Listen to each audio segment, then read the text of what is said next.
Hi everybody, and welcome to the second of two videos for the Canon EOS Rebel G.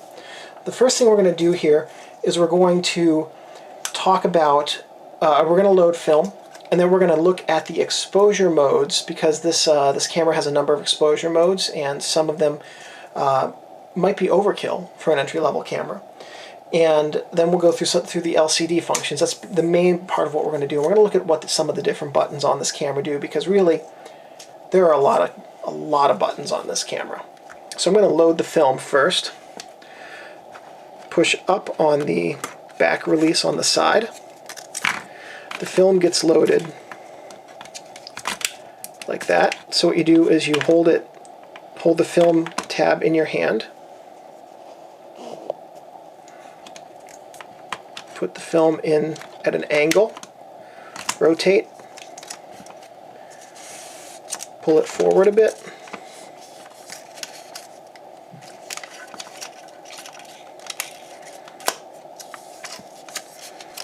Alright, we're going to try this film thing one more time.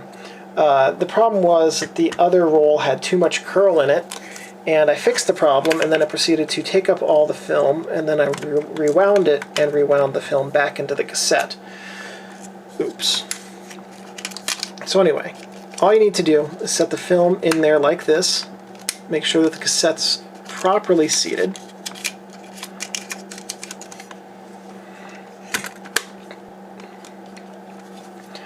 Turn it from lock. You can see the film counting up the exposures. And it's at 15 exposures that I have. And when you take a picture now,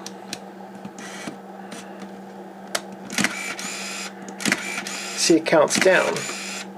So that's the basic operation for loading film in here. Now we're going to take a look in just a minute here at the different mode dials and talk a little bit about how those work and what they do for and not for your photography. Alright, so we're focusing right now just on the control wheel. I'm going to switch this into lock mode. This is the starting mode where your camera should typically be stored. Now if you want to just take your camera out and do snapshots with it, you can put it into snapshot mode, which is autofocus and that green box. The camera will then determine everything that it needs for the shutter to turn, for the image to turn out, which includes focal point, aperture, and shutter speed. And that's by far and away the simplest mode to use, but it also affords the photographer the least amount of control and creative input into their images.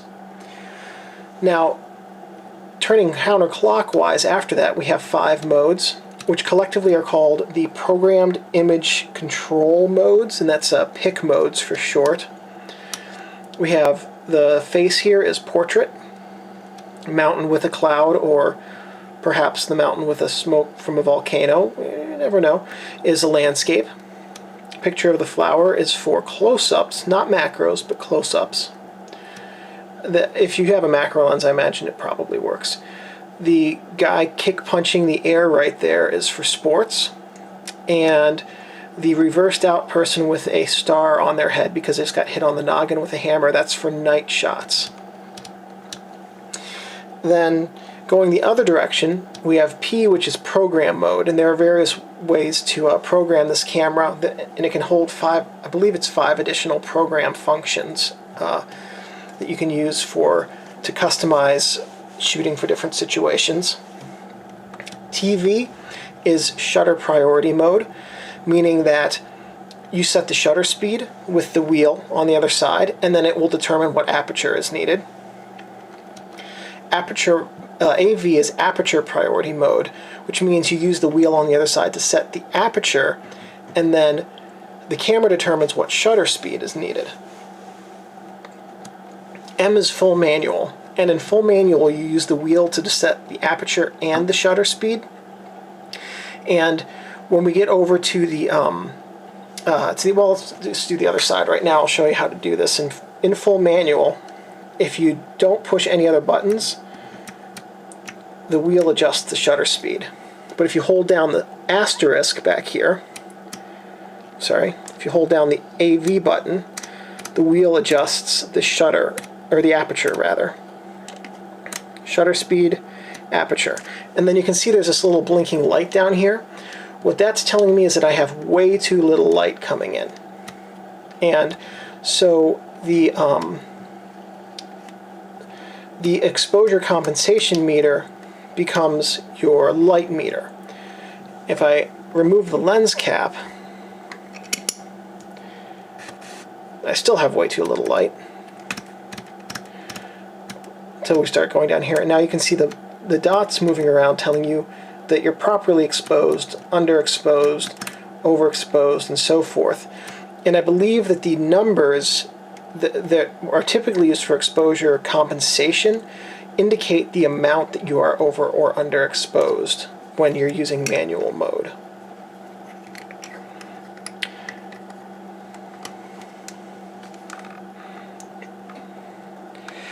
The next mode is called ADEP, or auto depth mode, and it automatically sets the depth.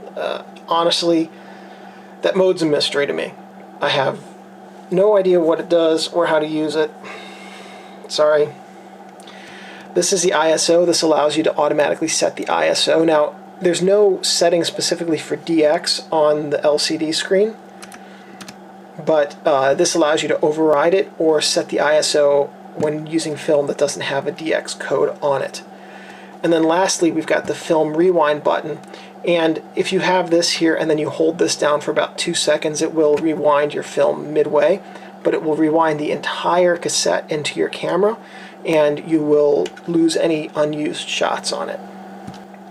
Here you can see the film cassette symbol. That indicates that there is film in the camera and how many exposures are left. Now note that the camera's in lock right now, and it's still draining battery life. It's not draining a lot. It's just the LCD screen. But even having your camera in lock, if you have film in it, you're going to at some point come back to dead batteries. So it's not a good idea to store this camera with film in it.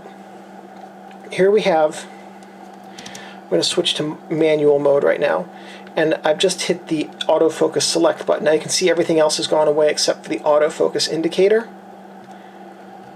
And now I use the wheel left autofocus sensor, middle, right, auto select from all three. Exit the menu. We're going to hit the function button next. Right now it's red eye. 0 means off. Hit the wheel to the right. 1 means on. So red eye prevention is on. Function again, beeping. 0 is off. Now 1 is on.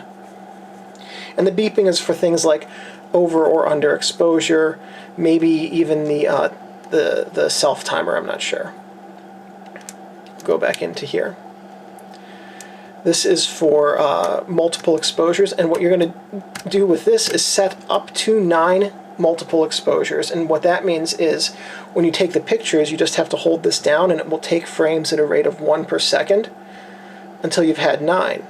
Now you'll notice, whereas before, oops, got to get out of this menu here. Before that said 12 for how many exposures remain. Now it says 9 for how many automatic or sequenced exposures remain. So when you're using multiple exposure mode, it does not tell you how many total pictures you have remaining on the roll. So as long as you have more pictures available than you do in that than you've selected, you're fine. Now we'll go down here to auto exposure, and by moving the wheel out and left, so right sets your auto exposure bracketing. What this does is, if you take, with this setting, if you take 3 pictures, you'll take 1 at -2 stops, 1 at proper exposure, and 1 at +2 stops. Likewise, if you set that 1.5 stops, 1 stop in each direction and a half stop in each direction. So it allows auto exposure bracketing in half stop increments. We're going to turn these back off. Oh, before I do that, you'll notice there's these triangles here. When I turn them off,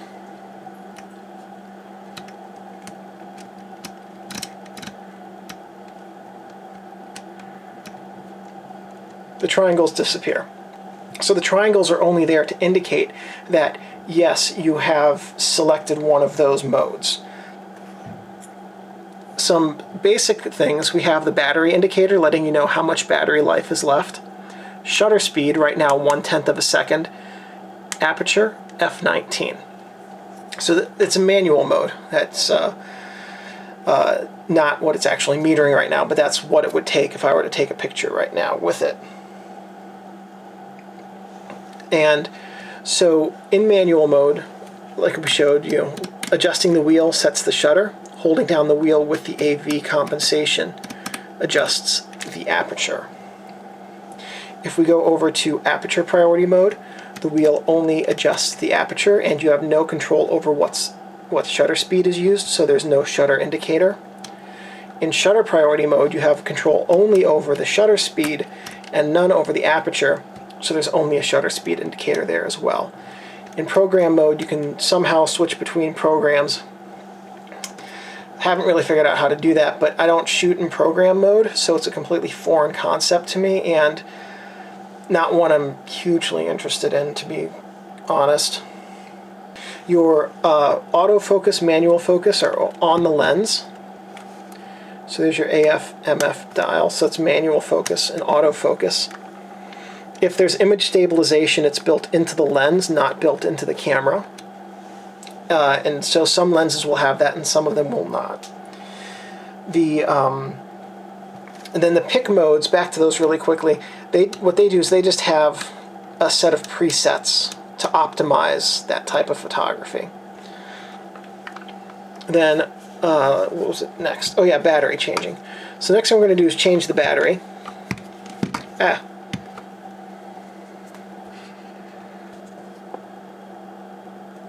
And to change the battery, simply open up the cover, and it's got a guide engraved in the cover to tell you how to put the batteries in. And then grab fresh batteries.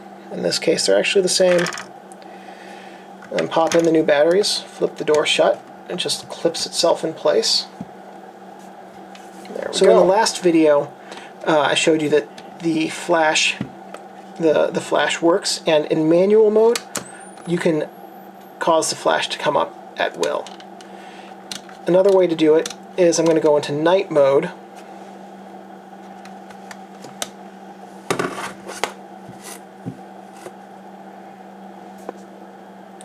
And in night mode, the flash also pops up and recharges. Now in aperture priority mode, I have the lens cap on, so right now the camera thinks that it's just really, really dark outside, and it's in manual focus, so I'm tricking the camera into firing. But it's not going to bring up the flash automatically. In these other modes, you need to manually bring up the flash if you're going to use it. The last thing we're going to do here is we're going to actually look through the lens.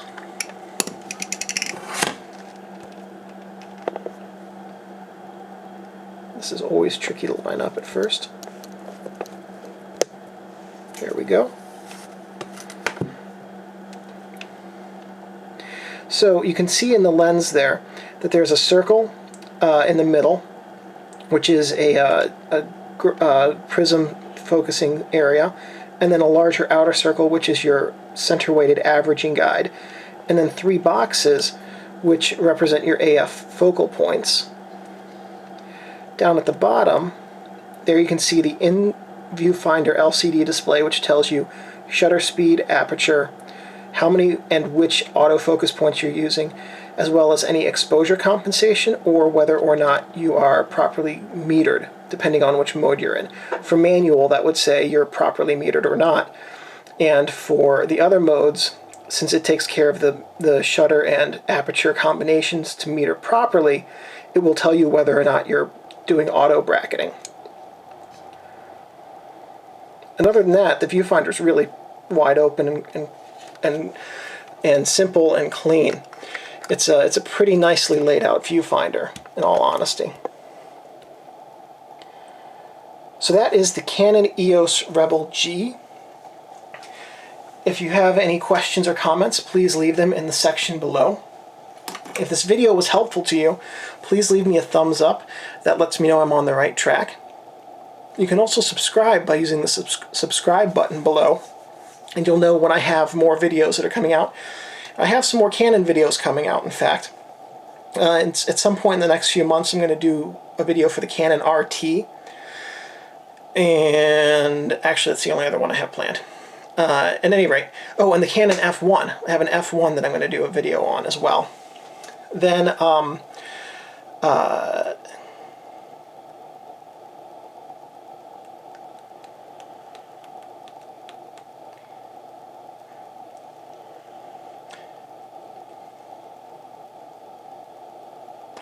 one last thing. Thank you guys for watching.